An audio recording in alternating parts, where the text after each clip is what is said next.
साल था 1919। World war 1 अभी अभी खत्म हुआ था।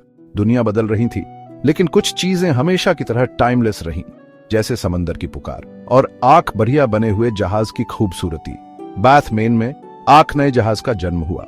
उसका नाम रखा गया कैरोल ए डीरिंग, जिसे बनाया था मशहूर जीजी डीरिंग कंपनी ने। वो जाने जाते थे अपने शानदार लकड़ी के जहाजों के लिए। इस कंपनी की एक लंबी लेगेसी थी, पता है, और डीरिंग उनके ताज में एक और हीरे जैसा होने वाला था। उनके हुनरुमंद हाथों से बनी एक शान वो सच में एक खूबसूरत चीज थी। जहाज बनाने के पुराने तरीकों का एक सबूत देखो, उसका विशाल रूप। कैरोल ए डीरिंग एक 5 मस्तूल वाला स्कूनर था, अपनी तरह का एक सच्चा जाइंट। जरा उसकी लंबाई सोचो, पूरे 255 फीट आगे से पीछे तक। उसका ग्रोस टोनेज था पूरे 2114 टन। वो मजबूत बनी थी, एकदम बढ़िया लकड़ी के हल के साथ। उस जमाने में जब स्टील का राज था, वो एक थ्रोबैक थी। एक शानदार निशानी उस वक्त की जब जंगल ना कि भट्टियां जहाजों का ढांचा बनाते थे। उसके मस्तूल आसमान छूते हुए बड़े बड़े पाल उठाते थे। पाल जो हवा में लहराते थे, उसे बड़े बड़े समंदरों में आगे बढ़ाते थे। वो देखने लायक थी, मैं बता रहा हूँ। उसकी बनावट एक मास्टर क्लास थी। बनाने वालों ने सबसे बढ़िया मटेरियल्स इस्तेमाल किए।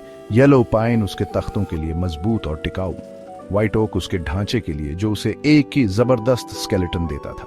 हर चीज कॉपर से जोड़ी गई थी ताकि समंदर के खारेपन से लड़ सके। उसे लंबे समय तक चलने के लिए डिजाइन किया गया था, इसमें कोई शक नहीं। उसे अटलांटिक के सबसे खतरनाक तूफानों का सामना करने के लिए बनाया गया था। जीजी डीरिंग कंपनी ने कोई कसर नहीं छोड़ी थी, बिल्कुल भी नहीं। उनकी रेप्यूटेशन क्वालिटी पर बनी थी। यह जहाज बना था चलने के लिए बहुत बहुत सालों तक। एक लंबी और फायदे वाली लाइफ की उम्मीद थी उससे। वो एक सॉलिड इन्वेस्टमेंट थी या असली वर्कहॉर्स। उसका एक खास नाम था, कैरोल ए डीरिंग। गार्डनर जी डीरिंग जो कंपनी के मालिक थे, उनके बेटे के नाम पर। यह सिर्फ एक जहाज से कहीं ज्यादा था। यह फैमिली की शान का सिंबल था, डीरिंग लेगेसी का एक तैरता हुआ हिस्सा। सबको उम्मीद थी कि वो एक बहुत सक्सेसफुल कार्गो कैरियर बनेगी, अपने मालिकों के लिए अच्छा पैसा कमागी और अमेरिकन शिप बिल्डिंग की शानदार परंपरा को बनाए रखेगी। पर किसी को क्या पता था, उन्हें जरा भी अंदाजा नहीं था उस गहरे राज का जो जल्द ही समंदर की इस आलीशान रानी को घेरने वाला था। उसकी किस्मत कहीं ज्यादा अजीब होने वाली थी, जितना कोई सोच भी नहीं सकता था।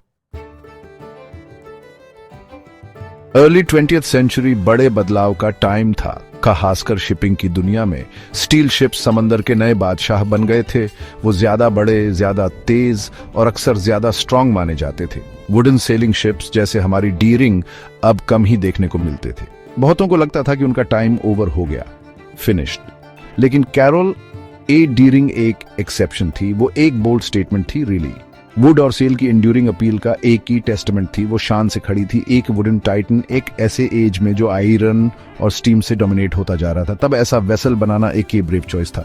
तो आप सोच रहे होंगे कि डीरिंग जैसे वुडन शिप्स आखिर तब भी क्यों बन रहे थे? वेल, एक्चुअली इसके कई गुड रीजंस थे। ग्रेट वॉर के बाद स्टील जैसे मटेरियल्स कभी कभी स्केर्स या बहुत एक्सपेंसिव होते थे, लेकिन वुड मेन जैसी जगहों पर ज्यादा रेडिली अवेलेबल था। वुडन शिप्स बनाने में चीपर भी पड़ते थे। कुछ सर्टन कार्गो रूट्स के लिए वो अब भी बहुत कॉस्ट इफेक्टिव थे। शिपिंग स्पेस की डिमांड हाई थी और ये ग्रैंड वुडन स्कूनर्स बहुत सारा कार्गो कैरी कर सकते थे। मार्केट में उन्होंने एक क्रूशियल निश फिल किया था, समझे आप। वो सिर्फ रेलिक्स नहीं थे, उनका एक ही प्रैक्टिकल पर्पस था। कैरोल ए डीरिंग को एक ही कार्गो कैरियर के तौर पर डिजाइन किया गया था। वही उसका मेन रोल था, उसकी डेस्टिनी। उसे गुड्स हॉल करने के लिए बनाया गया था विशाल अटलांटिक ओशन के पार। उसके होल्ड्स में कोल, टिम्बर, कॉटन या दूसरे वैल्यूएबल कमोडिटीज भरे जा सकते थे। वो समंदर की एक ही प्रॉपर वर्कहॉर्स थी, इसमें कोई शक नहीं। कोई फैंसी पैसेंजर लाइनर नहीं, बल्कि एक हार्ड वर्किंग वेसल। पोर्ट्स को कनेक्ट करते हुए, एसेंशियल सप्लाईज डिलीवर करते हुए ग्लोबल ट्रेड में अपना पार्ट प्ले कर रही थी। उसके 5 मास्ट्स और इनॉर्मस सेल एरिया उसे अच्छी स्पीड देते थे जब हवा फेवरेबल होती थी। वो कॉमर्स की चेन में एक ही वाइटल लिंक थी। उसके अर्ली वॉयजेस ज्यादातर सक्सेसफुल थे। वो साउथ अमेरिका गई, यूरोप गई और वापस भी आई। उसने समंदर के यूजुअल चैलेंजेस फेस किए, स्टॉर्म्स, रफ वेव्स, ओशन का अनप्रिडिक्टेबल नेचर। लेकिन उसने हमेशा अपनी सीवर्दीनेस प्रूव की। उसने अपने ओनर्स के लिए अच्छी कमाई की, बिल्कुल जैसा एक्सपेक्टेड था। अपने वुडन फ्रेम के बावजूद वो एक रिलायबल वेसल के तौर पर जानी जाने लगी। आने वाले डार्कनेस का कोई हिंट नहीं था। उस मिस्ट्री का कोई साइन नहीं था जो उसका नाम इन्फेमस कर देती। वो बस एक और शिप थी, अपना जॉब कर रही थी उस फाइनल फेटफुल वॉयज तक। उसकी आखिरी मनहूस सफर की कहानी काफी पेचीदा है। ये सिर्फ तब शुरू नहीं हुई जब वो अपने आखिरी जाने पहचाने पोर्ट से निकली। पूरा सफर तो काफी पहले शुरू हुआ था।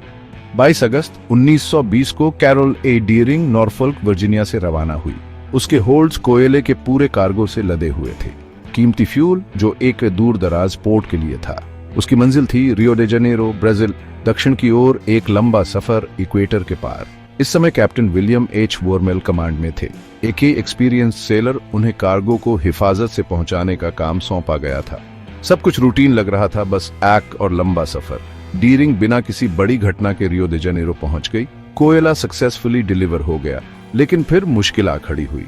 कैप्टन वॉरमेल रियो में बहुत बीमार पड़ गए, इतने बीमार कि उन्हें जहाज छोड़ना पड़ा। वो उसके मास्टर के तौर पर कंटिन्यू नहीं कर सकते थे। ये एक ही अनएक्सपेक्टेड झटका था। जी डीरिंग कंपनी के लिए एक ही बड़ी प्रॉब्लम थी। एक ही विदेशी पोर्ट पर बिना कैप्टन के जहाज होना एक ही मुश्किल सिचुएशन होती है। जल्दी से एक रिप्लेसमेंट ढूंढना था। जहाज को यूनाइटेड स्टेट्स वापस लौटना था।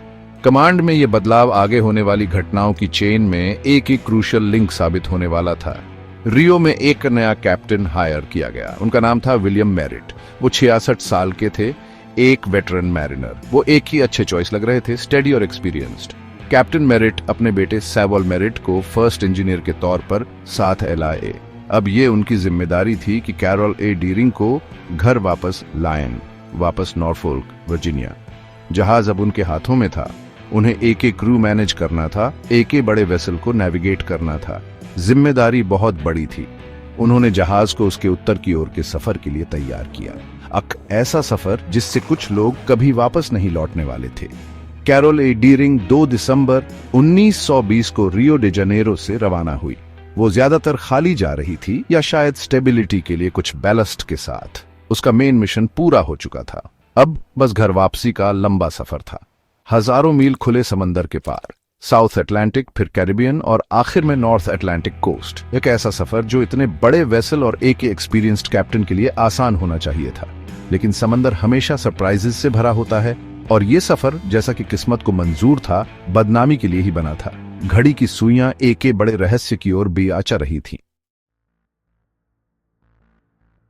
नॉर्थ की तरफ जो जर्नी थी वह बिल्कुल भी स्मूथ सेलिंग नहीं थी, जरा भी नहीं। अपने अंजाम तक पहुंचने से पहले डियरिंग ने एक अनशेड्यूल्ड स्टॉप लिया। वह ब्रिज टाउन बारबाडोस के पोर्ट पर रुकी। यह स्टॉप, जो जनवरी 9 से कुछ दिन बाद तक था, काफी सिग्निफिकेंट था। कहा जाता है कि कैप्टन मेरिट को प्रोविजंस चाहिए थे, लेकिन कुछ और ज्यादा टेंशन वाले रीजंस भी थे। यहीं बारबाडोस में कैप्टन मेरिट ने एक फॉर्मल कंप्लेंट लॉग की थी। उन्होंने खुलकर एक दूसरे कैप्टन से बात की, कैप्टन गुडविन से, जो स्कूनर ऑगस्टा डब्ल्यू स्नो के थे। उनकी बातों से साफ लग रहा था कि उनके शिप पर कोई सीरियस ट्रबल चल रही थी। वो काफी वरीड इंसान थे। कैप्टन मेरिट की एंग्जाइटी का जो मेन सोर्स था वह उनका फर्स्ट मेट था, एक आदमी जिसका नाम था चार्ल्स आई मैकलेलन। सुनने में आया है काफी इंसबॉर्डिनेट था, एकदम ट्रबल मेकर। ऐसा भी कहा जाता है कि वह बहुत हेवी ड्रिंकर था। उसका बिहेवियर उस ओल्ड होते कैप्टन के लिए काफी सिग्निफिकेंट प्रॉब्लम्स क्रिएट कर रहा था। असल में कैप्टन मेरिट को मैकलेलन को बारबाडोस में जेल से बेल आउट करवाना पड़ा था। सीन इमेजिन तो करो, फर्स्ट मेट जेल में बंद और कैप्टन को उसे रेस्क्यू करना पड़ रहा है। मेरिट ने कैप्टन गुडविन को बड़े गंभीर अंदाज में कहा, नॉर्घोक पहुंचने से पहले मैं इसे देख लूंगा। इससे साफ पता चल रहा था कि उन दोनों आदमियों के बीच एक गहरा और डेंजरस कॉन्फ्लिक्ट बढ़ रहा था। एक लंबी जर्नी के लिए यह कोई अच्छा साइन नहीं था। कैप्टन मेरिट ने अपने क्रू पर भी गहरा डिस्ट्रस्ट जाहिर किया। उन्हें लगता था कि वह लोग अब टू दी मार्क नहीं थे। शायद वह इनएक्सपीरियंस्ड थे या बस अनरूली थे। उन्होंने यह भी बताया कि वह उन पर पूरी तरह ट्रस्ट नहीं कर सकते थे। उन्हें हमेशा चौकन्ना रहना पड़ता था, हमेशा ऑन गार्ड। उन्होंने यह तक मेंशन किया कि उन्हें अपने फायर आर्म्स बिल्कुल पास रखकर सोना पड़ता था। क्या आप उस शिप का एटमॉस्फेयर इमेजिन कर सकते हैं? कैप्टन, जो कि एक ओल्ड मैन थे, अपने ही क्रू से थ्रेटेंड फील कर रहे थे। समझो एक आंख खोलकर सो रहे थे। कैरोल ए डियरिंग पर इतना ज्यादा टेंशन था जब वह बारबाडोस से निकलने की तैयारी कर रही थी। वह अकदम बारूद के ढेर जैसा था, बस एक चिंगारी का इंतजार। इतनी सीरियस कंसर्न्स के बावजूद डियरिंग बारबाडोस से निकल पड़ी। डेट थी लगभग जनवरी 9, 1921। वह नॉर्थ की तरफ बढ़ रही थी, अपने होम पोर्ट नॉरहॉक की ओर। लेकिन वह एक अनसर्टेनिटी के तूफान में जा रही थी। सिर्फ मौसम का ही तूफान नहीं, बल्कि इंसानों का बनाया हुआ भी। डिजास्टर के लिए, मिस्ट्री के लिए और ट्रेजेडी के लिए स्टेज सेट हो चुका था। उन अगले कुछ हफ्तों में क्या हुआ? क्या मेरिट और मैक्लेलन के बीच का कॉन्फ्लिक्ट आखिरकार एक्सप्लोड हो गया? क्या क्रू आखिर में पलट गया? ये सवाल जल्द ही हर उस इंसान को हॉन्ट करने वाले थे जो शिप को जानता था। लेजेंड बनने का सफर अब सच में शुरू हो चुका था। जब कैरोल ए डीरिंग नॉर्थ की तरफ जा रहा था तो उसको कुछ ट्रबल हुई। जनवरी 23, 1921 को रिपोर्ट्स के मुताबिक वो केप फियर, नॉर्थ कैरोलिना के पास था। यहीं पर बाद की रिपोर्ट्स के मुताबिक उसका एक एंकर खो गया था, शायद किसी तूफान में या फिर किसी गड़बड़ की वजह से। एंकर खोना एक बड़ी सेलिंग शिप के लिए काफी सीरियस प्रॉब्लम थी। वैसे तो यह एक छोटी सी घटना थी बड़ी पिक्चर में देखा जाए तो, लेकिन कुछ लोग इसे एक अपशगुन मान सकते हैं, एक छोटा सा साइन की चीजें गलत होने लगी थीं, आने वाले बड़े नुकसान का संकेत। शिप ने अपना सफर जारी रखा, अब थोड़ा और कमजोर होकर। कुछ दिन बाद जनवरी 28, 1921 की अंधेरी शाम को एक बहुत इंपॉर्टेंट इनकाउंटर हुआ। डीरिंग को केप लुकआउट लाइट शिप द्वारा देखा गया। यह लाइट शिप एंकर्ड था नॉर्थ कैरोलिना के खतरनाक तट के पास, एक्मैंड बीकन, जो दूसरे जहाजों को खतरनाक शोल्स के बारे में वार्न करता था। लाइट शिप के कीपर कैप्टन थॉमस जैकबसन ने गुजरते हुए स्कूनर को आवाज दी। शाम के करीब 5 बजे थे। उसने नोटिस किया कि वो शोल्स के बहुत करीब सेल कर रहा था, शायद इतना करीब कि खतरा हो सकता था। वो वार्निंग या कोई हेल्प ऑफर करना चाहता था। यह एक स्टैंडर्ड मैरीटाइम प्रोसीजर था। डीरिंग से जो रिस्पॉन्स मिला वो अजीब था। लाल बालों वाला आदमी, पतला सा, जिसका फॉरेन एक्सेंट साफ पता चल रहा था, रेल पर आया। वो कैप्टन मैरिट नहीं था। उसने पानी के उस पार से चिल्लाकर कैप्टन जैकबसन से कहा। उसने क्लेम किया कि डीरिंग ने अपने दोनों एंकर्स केप फियर के पास एक तूफान में खो दिए हैं। यह पहले की रिपोर्ट से अलग था, जिसमें सिर्फ एक ही एंकर खोने की बात थी। उसने यह भी कहा कि क्रू चाहता है कि यह रिपोर्ट किया जाए जीजी डीरिंग कंपनी को। वो आदमी थोड़ा परेशान लग रहा था, शायद नर्वस भी। उसकी कहानी थोड़ी उलझी हुई थी। कैप्टन खुद क्यों नहीं बात कर रहा था, यह बहुत ही अनयूजुअल था, सच में बहुत सस्पिशियस। कैप्टन जैकबसन ने हेल्प करने की कोशिश की, लेकिन लाइट शिप का रेडियो ट्रांसमीटर खराब था, ब्रोकन। वो मैसेज तुरंत आगे नहीं पहुंचा सका। किस्मत भी क्या खराब थी, बहुत फ्रस्ट्रेटिंग था। तो कैरोल ए डीरिंग आगे बढ़ गया। बढ़ते हुए अंधेरे में लाइट शिप को पार करते हुए यूए उसने अपना नॉर्थ का रास्ता जारी रखा। यह आखिरी क्लियर और कंफर्म्ड कम्युनिकेशन था जहाज पर मौजूद किसी भी इंसान से। आकौर जहाज SS ह्यूविट, जो एक स्टीमर था, माना जाता है कि वो डीरिंग के पास से गुजरा था जनवरी 29 या 30 को। लेकिन ह्यूविट भी उसी स्टॉर्म सिस्टम में बिना कोई नाइशियान छोड़े गायब हो गया। इससे एक और परत जुड़ गई इस उलझे हुए समुद्री रहस्य में। दिन हफ्ते में बदल गए, फिर और दिन बीत गए। कैरोल ए डीरिंग से अभी भी कोई खबर नहीं थी। उसे नॉर्फोल्क पहुंचने में अब काफी देर हो चुकी थी। पोर्टलैंड मेन में जीजी डीरिंग कंपनी के ऑफिसेज में चिंता बढ़ने लगी थी। कैप्टन मेरिट ऐसे नहीं थे। वो एक ही भरोसेमंद आदमी थे। हाँ, मौसम खराब तो था, लेकिन इतने बड़े स्कूनर को तो इसे झेल लेना चाहिए था। वो कहां हो सकती थी? क्या उसके मास्ट टूट गए थे, बह रही थी, या कुछ और बुरा हुआ था? हर गुजरते दिन के साथ बेचैनी बढ़ती जा रही थी। हर आने वाले शिप को चेक किया जा रहा था, हर टेलीग्राम को ध्यान से देखा जा रहा था, लेकिन सिर्फ खामोशी थी, समंदर से एक बाहरी कर देने वाली चिंताजनक खामोशी। फिर जनवरी 31, 1921 को एक डरावनी खोज हुई। केप हैटरस कोस्ट गार्ड स्टेशन के सर्फमैन CP ब्रेडी ने एक बड़े 5 मास्ट वाले स्कूनर को देखा। वो बुरी तरह जमीन पर फंसा हुआ था, बदनाम डायमंड शोल्स पर बुरी तरह फंसा हुआ। यह इलाका शिप्स का कब्रिस्तान माना जाता था। नॉर्थ कैरोलिना के केप हैटरस के पास खिसकती रेत का आंख, खतरनाक इलाका। वो वेसल साफ तौर पर मुश्किल में था। उसके सेल्स फटे हुए थे। वो बुरी तरह एक की तरफ झुका हुआ था। यह दिल दहला देने वाला नजारा था। क्या यह वही लापता डीरिंग हो सकता है? हुलिया तो मिल रहा था। उम्मीद कम होती गई और उसकी जगह डर ने ले ली। समंदर बहुत ज्यादा खराब था। पहाड़ जैसी लहरें शोल्स से टकरा रही थीं। सर्दियों का एक भयानक तूफान अभी भी चल रहा था। कोस्ट गार्ड के लिए तुरंत उस पर चढ़ने की कोशिश करना बहुत ज्यादा खतरनाक था। कई दर्दनाक दिनों तक बचाने वाले सिर्फ दूर से देख सकते थे। उन्होंने देखा कि कैसे लहरें शिप को लगातार पीट रही थीं। हर लहर ऐसी थी मानो उसे तोड़कर रख देगी। वो इस खतरनाक समंदर की आकलाचार कैदी बन गई थी। गुस्से से भरे भूरे आसमान के आगे आग भूतिया साया। जिंदगी का कोई निकयान नहीं था। उसकी गैली की चिमनी से कोई धुआं नहीं, कोई BIPD का सिग्नल नहीं, बस आग छोड़े हुए बहुत बड़े जहाज का डरावनिया नजारा। आखिर में फरवरी 4 को मौसम थोड़ा शांत हुआ। कोस्ट गार्ड कटर मैनिंग से AK बहादुर बोर्डिंग पार्टी उस फंसे हुए जहाज तक पहुंचने में कामयाब रही।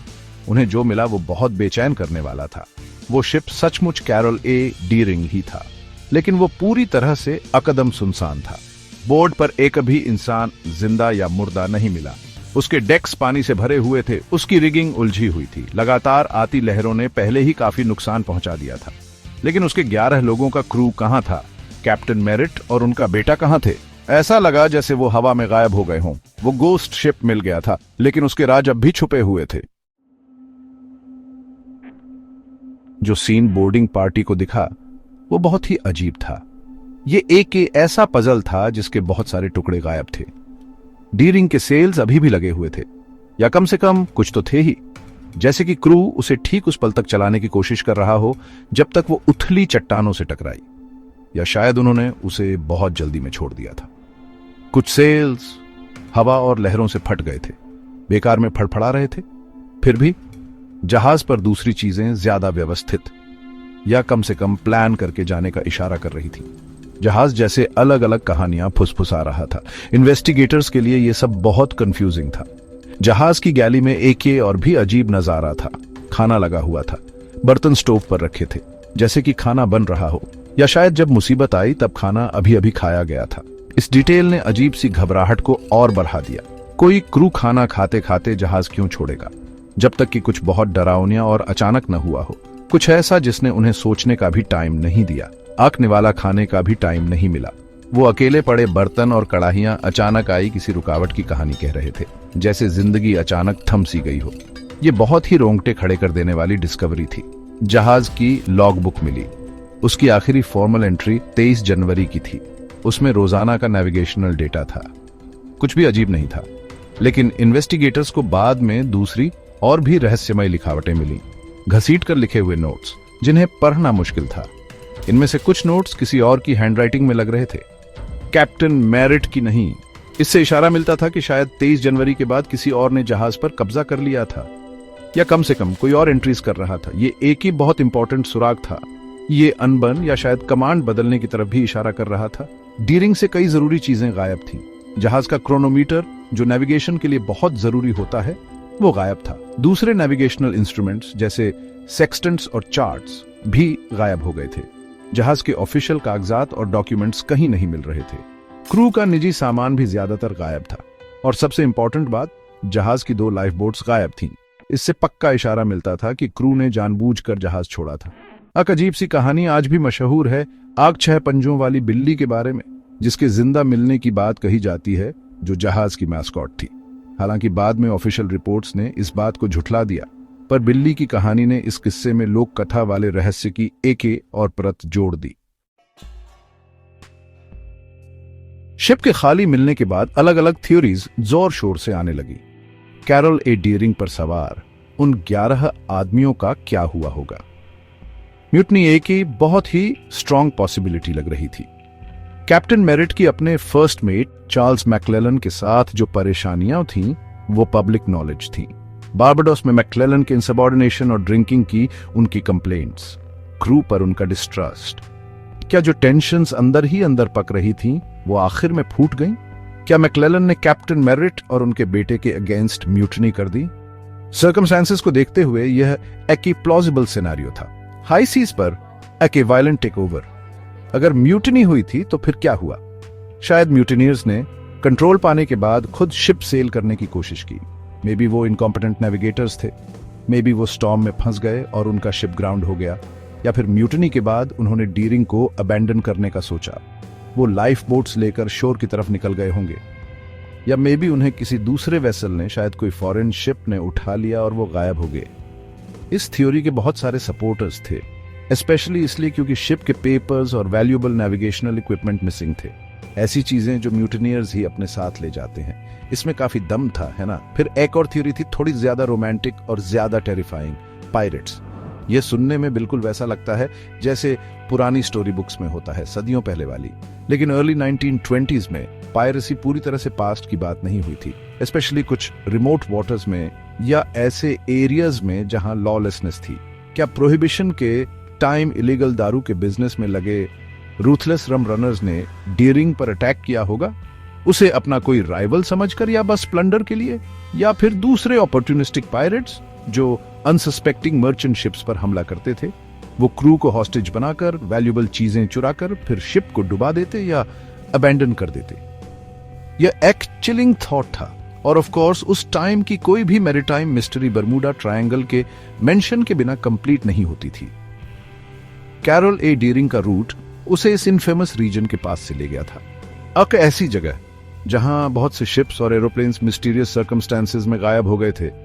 क्या कोई अननोन पैरानॉर्मल फोर्स इसके लिए रिस्पॉन्सिबल थी, या फिर कोई नेचुरल पर उतनी ही डेवास्टेटिंग घटना, आग अचानक वायलेंट तूफान, जैसे कोई पावरफुल वाटर स्पाउट या कोई अनरिकॉर्डेड हरिकेन ने शिप को अपने काबू से बाहर कर दिया होगा, जिससे उन्हें फटाफट शिप खाली करना पड़ा।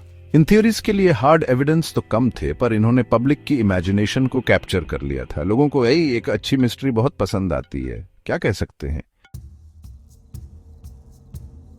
यूनाइटेड स्टेट्स गवर्नमेंट ने डियरिंग के क्रू के गायब होने को बहुत सीरियसली लिया। यह आके बड़ा मैरीटाइम इंसिडेंट था। एक फुल स्केल इन्वेस्टिगेशन शुरू की गई। सिर्फ एक डिपार्टमेंट नहीं, बल्कि 5 अलग अलग गवर्नमेंट एजेंसीज इसमें शामिल हुई। The treasury department, the department of commerce, the department of justice, the navy और द स्टेट डिपार्टमेंट। उन्होंने अपने रिसोर्सेज इकट्ठा किए। उन्होंने डजन्स ऑफ विटनेसेस का इंटरव्यू लिया। सीमैन, शिपिंग ऑफिशियल्स, हर वो इंसान जिसके पास इस गुत्थी का कोई सुराग हो सकता था। उन्होंने जहाज के मलबे से मिले हर छोटे से छोटे सबूत को बहुत बारीकी से जांचा। लेकिन उनकी इतनी कोशिशों के बाद भी कोई भी एक थ्योरी पक्के तौर पर साबित नहीं हो पाई। सच पकड़ में नहीं आया। कैरोल ए डियरिंग का मलबा जो डायमंड शोल्स पर फंसा हुआ था, जल्द ही नेविगेशन के लिए एक ही खतरा बन गया। दूसरे जहाज उससे टकरा सकते थे, खासकर खराब मौसम या अंधेरे में। तो एक फैसला लिया गया। 4 मार्च 1921 को उस कभी शान रहे स्कूनर के ढांचे को डायनामाइट से उड़ा दिया गया, टुकड़े टुकड़े कर दिया गया, ताकि और मैरीटाइम एक्सीडेंट्स ना हो। उसकी मजबूत लकड़ियां, जिन्हें मेन में इतनी देखभाल से बनाया गया था, विस्फोटों और तेज लहरों से बिखर गईं। उसका फिजिकल प्रेजेंस उन शोल्स से मिट गया, लेकिन उसकी कहानी, उसका रहस्य और भी गहरा होता गया, अनसुलझी पहेलियों के समंदर में और गहरा डूबता हुआ। कैरोल ए डियरिंग की कहानी आज भी जिंदा है, आके सदी से भी ज्यादा समय बाद भी। यह एक क्लासिक गोस्ट शिप कहानी बन गई है। अमेरिकन मैरीटाइम हिस्ट्री की सबसे मशहूर कहानियों में से एक है। ये आज भी सेलर्स, हिस्टोरियंस और रहस्य पसंद करने वाले लोगों का ध्यान अपनी ओर खींचती है। उन 11 लोगों के साथ असल में क्या हुआ था? कैप्टन मेरिट, उनका बेटा, वो ट्रबलसम फर्स्ट मेट मैक्लेलन और बाकी का क्रू, क्या उनका अंत बहुत जल्दी और भयानक तरीके से हुआ, या फिर वो किसी तरह बच निकले और फिर गुमनामी में खो गए? ये सवाल आज भी वही हैं, बिना किसी जवाब के। समुद्री किस्से कहानियों की नमकीन हवा में आज भी मंडरा रहे हैं। कैरोल ए डियरिंग 20वीं सदी के सबसे बड़े अनसुलझे समुद्री रहस्यों में से एक है। उसका खाली टूटा फूटा ढांचा समंदर की जबरदस्त ताकत और उसमें छिपे खतरों की एक खामोश गवाही था। और उसकी कहानी हम सबको एक डरावनी याद दिलाती है, एक याद कि कभी कभी ये विशाल समंदर अपने मुर्दों को वापस नहीं करता, और ना ही ये अपने सबसे गहरे काले राज आसानी से खोलता है। आज भी आउटर बैंक्स के किनारों पर हवा उसका नाम फुसफुसाती है। आज भी लहरें डायमंड शोल्स पर टकराती हैं, और कैरोल ए डियरिंग का भूत आज भी सफर पर है, हमेशा के लिए एक कभी ना मिटने वाली पहेली में लिपटा हुआ। अगर आपको वीडियो पसंद आया तो प्लीज लाइक और सब्सक्राइब करें।